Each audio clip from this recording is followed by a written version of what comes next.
Hey guys, it's me again. I'm coming on today. Hope you're having a wonderful Monday. Mondays usually suck, but I hope you're having a wonderful start to your joyous Monday. The reason why I'm coming on today is because I want to talk about a topic that maybe a lot of people, talk about. But basically, I want to talk about God's love. And the reason why I want to talk about God's love is because in the last weeks, I would say this has shaped me in a sense because as a channeler medium, I get a lot of people asking me questions about, higher selves, angels, etc.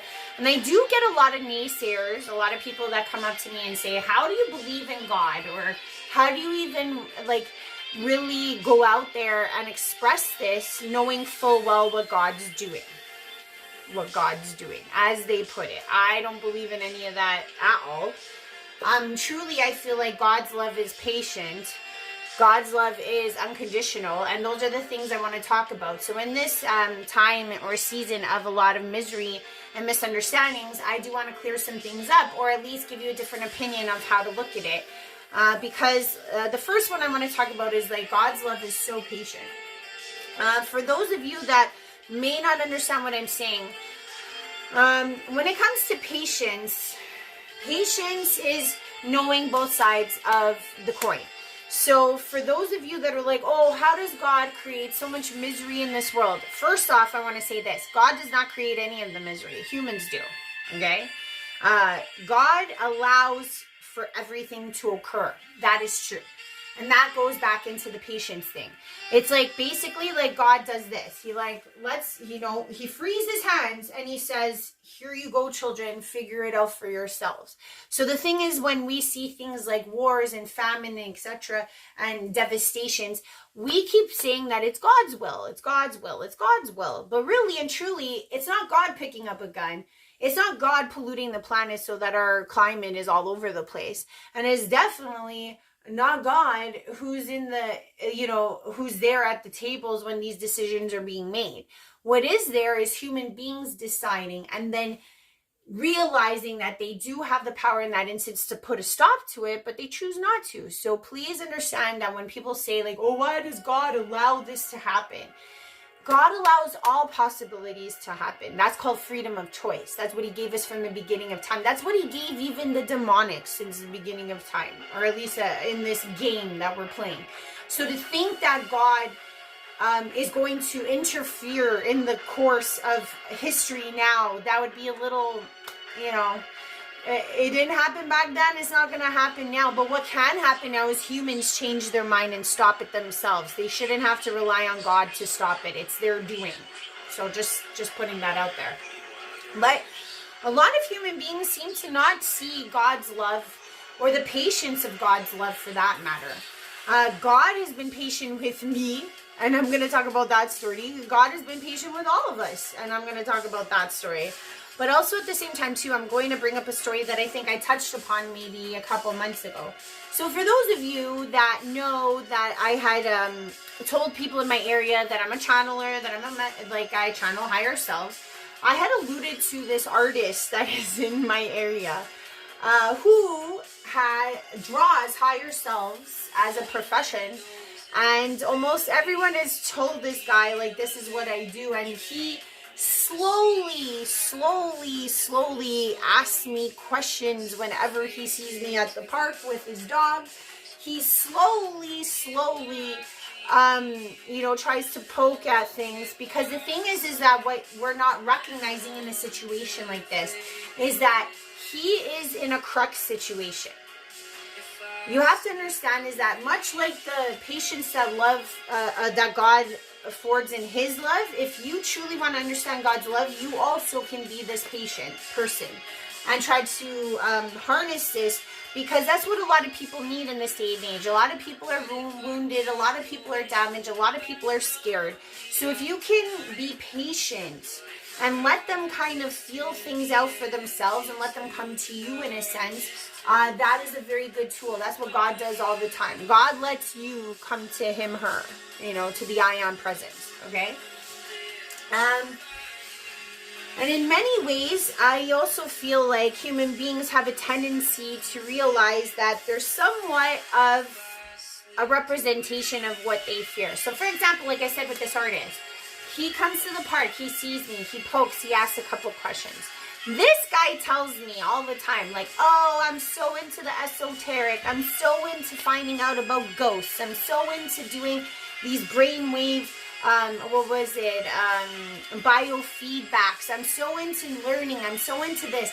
Yet, when I've offered him, hey, I'll do this session with you, you can connect with your higher self directly, he like shies away from it, and he refuses in a sense because he doesn't do it.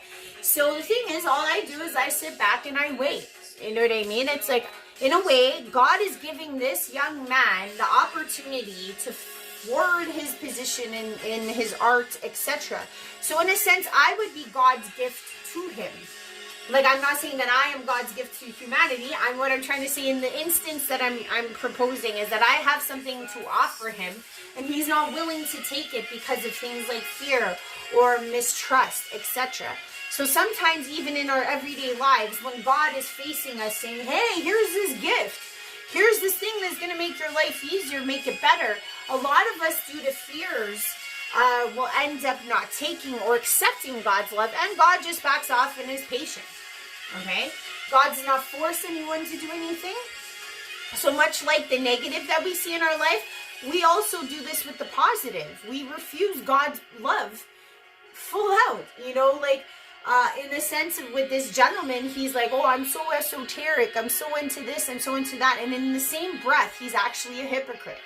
You know what I mean? Because here's a chance to learn more about yourself, and you're choosing not to do it. So that is making you a hypocrite. And that is okay, because a lot of times it's like we need to go through those trials and those tribulations to figure out that we have to do this circle right back to us all over again. And it happens often in this course of our lives. But the next thing I wanted to talk about is how God's love is not only patient, it is unconditional. And what I mean by this, I'm going to use another example, okay? Because for those of you that may or may not know, I am not an angel. I spent a lot of years, I don't know if you guys watch my videos, but after I had refused God years and years and years ago, I went into a very, very dark place. Probably the darkest place anyone can go, okay? Because just like that guy, I refused God's love right out. So if anybody knows what it's like to refuse God's love, hey, right here, I've gone now both sides, so I think I know what I'm talking about. I had gone through that, and it resulted in a lot of pain. When I refused God all those years back, I went to a very dark place. I drank a lot, I partied. I was also coming off of my first marriage. I was in a disgusting, horrible place because I had lost so much of myself. I had lost my soul in a sense. I didn't know where I was going, and all I knew is that I could push away the pain. I could drown the pain away. I could do all kinds of chaotic things of self-sabotage to myself to make it all numb because I didn't want to feel the pain anymore. So my mother, as a result, saw me in a lot of horrible, horrible states of being. And you have to understand, much like other mothers, I am also now a mom. You don't want to see your child self-sabotaging. You don't want to see your child in pain. But at the same time, what my mom did, which was beautiful, is what God does, because mothers and fathers tend to be an embodiment of this version of love with their own children. Now, if they could just apply it to everyone in their lives, including themselves within their life, then we'd be off to the races. But this unconditional love is in which you have patience and space for somebody. I used to come home at 4 or 5 in the morning, a total wreck sometimes, half in the bag smashed. And I would have to face my mother sometimes in my early 20s, you know, full of pain and rage and all these things, and pointing fingers at everyone and their mothers in a sense, and not ever looking at myself. And my mother used to see me come in those ways, just ranting and raving and upset. And she would just like nod her head. She would have this look of disappointment on her face, but she would always say, it's going to get better. It's going to get better. You're going to get out of this. She never tried to scold me, or she never tried to lecture me, even though I desperately deserved one. Okay? And This is why I use my mother's example. Like, when you're at your worst, God is still sitting there going, it's okay. It's going to get better. So the thing is that if you feel like you're at your worst, you're not doing anything in representation of your highest self, you're not doing anything in representation of your soul's purpose, know that God is sitting there on that couch, waiting and extending a hand to you, saying, I'm here for you whenever you're ready. But I'm giving you that space to kind of figure it all out for yourself. Because the thing is that a lot of people that are parents will relate to this. God's love is much like a parent, okay? Parents, yes, we try to shield our children from making mistakes, but at the same time, if our children make the same mistakes over and over and over again, most parents will do this. We stand back and allow space. Because the thing is that our teaching can only go so far, whereas life experience is the next step that someone has to take in order to hit their head, the proverbial head, over and over and over again on their own, to figure out where their missteps are. Getting guidance is one thing, but also at the same time living and, seeing what people are saying or seeing what God's telling you is a totally different thing. Living in God's truth is a totally different thing. So you have to understand is that eventually we all end up turning to God, and eventually God will still be there in her patient self, and be ready and willing to embrace you as such when the time comes. And that's the thing about unconditional love. If you love somebody truly, you have to allow them space. And that happened with me, even with my ex. As much as that man put me through, so much torture, I couldn't deny the simple fact that I had been with this person for 7 to 8 years. We were like siblings, and I had to allow him to go make his mistakes. I tried to school him all those years on things that I knew I could foresee that he was going to end up doing.